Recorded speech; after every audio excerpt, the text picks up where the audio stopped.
Vemuri Kaveri private travels bus ప్రమాదంలో కొత్త కోణం వెలుగులోకి వచ్చింది. జాతీయ రహదారి పక్కన పెట్రోల్ బంక్ దగ్గర నుంచి 13 నిమిషాల వ్యవధిలో బైకర్ శివశంకర్ దాటారు. ఈ విజువల్స్ పెట్రోల్ బంక్లో ఉన్న సీసీ కెమెరాలో రికార్డ్ అయింది. పెట్రోల్ కొట్టించుకోవడానికి 2 వీలర్ మీద ఫ్రెండ్తో వచ్చారు శివశంకర్. పెట్రోల్ పోయించుకొని 2 గంటల 24 నిమిషాలకు వెళ్ళిపోయాడు. 4 నిమిషాల పాటు పెట్రోల్ బంక్లోనే ఉన్నాడు శివశంకర్. ఆ తర్వాత 13 నిమిషాల వ్యవధిలో అంటే సరిగ్గా 2 గంటల 39 నిమిషాల 50 సెకండ్లకు Kaveri travels bus petrol bunk దగ్గర నుంచి క్రాస్ అయింది. ఈ పెట్రోల్ బంక్ బస్సు దగ్ధమైన ప్రాంతానికి కేవలం 3 కిలోమీటర్ల దూరంలో ఉంది.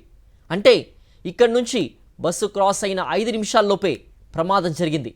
శివశంకర్తో పాటు వచ్చిన మరో యువకుడు ఎర్రిస్వామిగా పోలీసులు అనుమానిస్తున్నారు. పోలీసుల అదుపులో ఎర్రిస్వామి ఉన్నట్లు సమాచారం. పోలీసులకు అందిన సమాచారం ఆధారంగా ముందుగా అనుకున్నట్లుగా కాకుండా కావేరీ ట్రావెల్స్ బస్సు బైక్ను ఢీకొట్టలేదని స్థానికులు చెబుతున్నారు.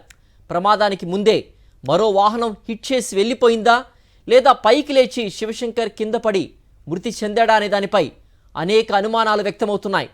శివశంకర్ కింద పడిపోయిన తర్వాత హైవేపై బైక్ అలాగే ఉండిపోయిందా? ఆ వెంటనే వచ్చిన కావేరీ ట్రావెల్స్ బస్సు బైక్ను ఈడ్చుకుంటూ 300 మీటర్ల వరకు వెళ్ళిందా? దీంతో పెట్రోల్ ట్యాంక్ లీక్ అయి మంటలు వ్యాపించినట్లు తెలుస్తోంది. బైక్ను కావేరీ ట్రావెల్స్ బస్సు ఢీకొట్టి ఈడ్చుకుంటూ వెళ్లడంతో పెట్రోల్ ట్యాంక్ లీక్ అయి మంటలు వ్యాపించినట్లుగా నిన్న పోలీసు అధికారులు చెప్పారు. ఇవాళ ప్రమాదం గురించి కొత్త కోణం బయటకు రావడంతో ప్రమాదంపై సమగ్ర దర్యాప్తు చేస్తున్నారు పోలీసులు.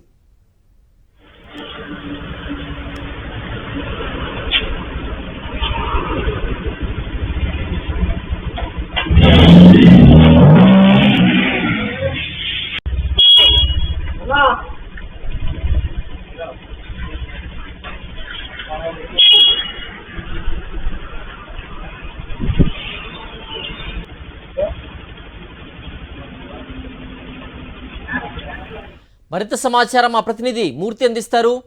మూర్తి, యొక్క ప్రమాదంలో కొత్త కోణం వెలుగులోకి వచ్చింది. పోలీసులు ఇన్వెస్టిగేషన్ చేస్తున్నట్టుగా తెలుస్తోంది. ఎర్రిస్వామి కూడా పోలీసు అదుపులో ఉన్నట్టుగా సమాచారం.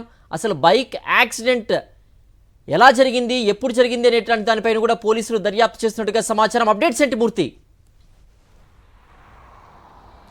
సిద్ధు, కర్నూలు జిల్లాలో జరిగి చూసినటువంటి చిన్న టేకూరు వద్ద జరిగినటువంటి బస్సు కావేరీ ట్రావెల్స్ బస్సు ప్రమాద ఘటనకు సంబంధించి పోలీసుల విచారణలో కొత్త కోణాలు అనేవి వెలుగు చూస్తున్నాయి.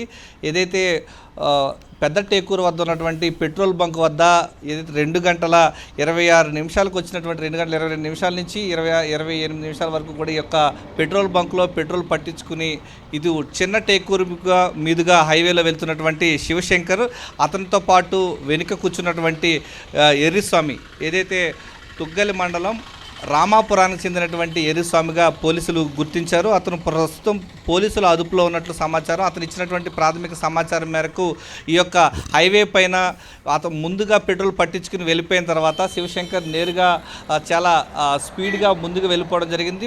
చిన్న టేకూరు వద్ద 3 కిలోమీటర్ల దూరంలో ఇదే మార్గంలో రోడ్డు ప్రమాదానికి గురైనట్లుగా ప్రాథమికంగా గుర్తించారు. ఆ తర్వాత రోడ్డుపై పడిపోయినటువంటి బైక్ను తీసుకునే క్రమంలో అతి స్పీడ్గా వస్తున్నటువంటి ఈ యొక్క ప్రైవేట్ ట్రావెల్ బస్సు ఢీ కొట్టడంతో ఒక్కసారిగా ఆ